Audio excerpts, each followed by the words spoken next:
So I want to follow up today with what we spoke about yesterday. And yesterday we were speaking about appreciation. And what I want to talk about is Krishna's affection for his devotee, the spiritual master's affection for his devotee.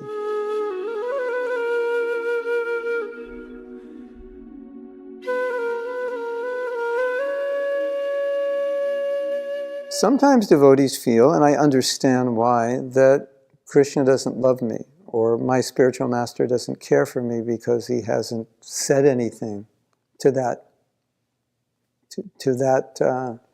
point. He hasn't told me he loves me, or he hasn't apparently shown it. And how do I know Krishna loves me? Because I left him, I'm sinful, I'm not even that interested in him. But let's look at the actual situation. Krishna himself regularly incarnates, and if this material world is compared to a prison, which it is, then Krishna incarnating in this prison to help us is kind of like the President of the United States going into the prison to help people, or even moving into the prison to help people.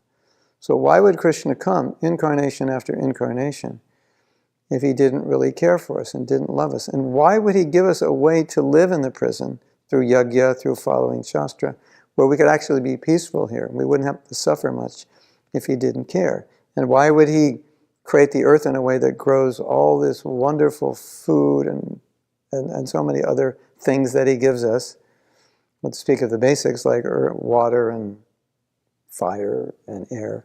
Why would he do that if he just wanted to just get rid of us and punish us for leaving him? And as we look at these things, we see that Mahaprabhu came. That's inconceivable mercy that he's giving us. We don't deserve what he's given, and he's chosen to give it to us, and he's chosen to completely overlook every sin we've ever committed if we will just follow his instructions. And then he brings his disciples, who are actually gopis or cowherd boys, to come in the garb of renunciates and teach Krishna consciousness and reveal things that have never been revealed before. And then Bhaktivinoda Thakur, Srila Bhakti Siddhanta Saraswati Thakur, he brings his great generals. Why?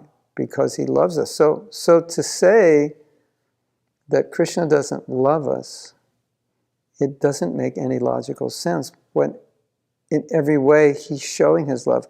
His holy name is a personification of his love, because through his holy name he will reconnect with us and we will reconnect with him.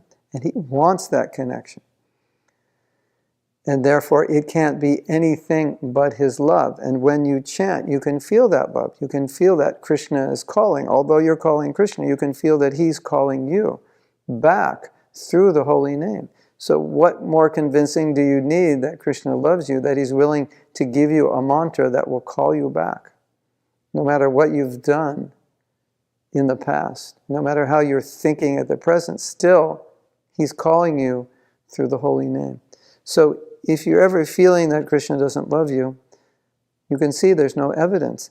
And your spiritual master, he's dedicated to taking you back to Godhead. He's giving his life, accepting your karma, instructing you, doing whatever he can, praying for you, thinking about you. And even though he hasn't maybe acknowledged this affection, or this affection doesn't come out in a form which is relatable to you, maybe you need a smile and he doesn't smile, but he shows his affection in other ways. Try to understand how he's affectionate. Try to see that affection coming in maybe ways you haven't seen it, and try to understand that the spiritual master is always giving, always giving. And even when he chastises, it's only out of love and affection. There's nothing else that's coming from him other than love and affection. And there's nothing you can do that he wouldn't love you other than just give up and run away and disobey and not follow. But as long as you're trying, then you are in the radar of his love. So don't ever think you're not loved by Guru and Krishna. You are. Maybe you had toxic relationships with other people who couldn't love you, but don't allow yourself to be traumatized, or don't relate that to the spiritual, because Krishna's love is not contaminated by the modes of nature like love in this world is. Krishna's love is truly unconditional. The word unconditional is applied perfectly to Krishna. He loves us now. It's amazing. We don't deserve it, but he gives it. Appreciate it. Dwell in it. Bathe in it. Be inspired by it.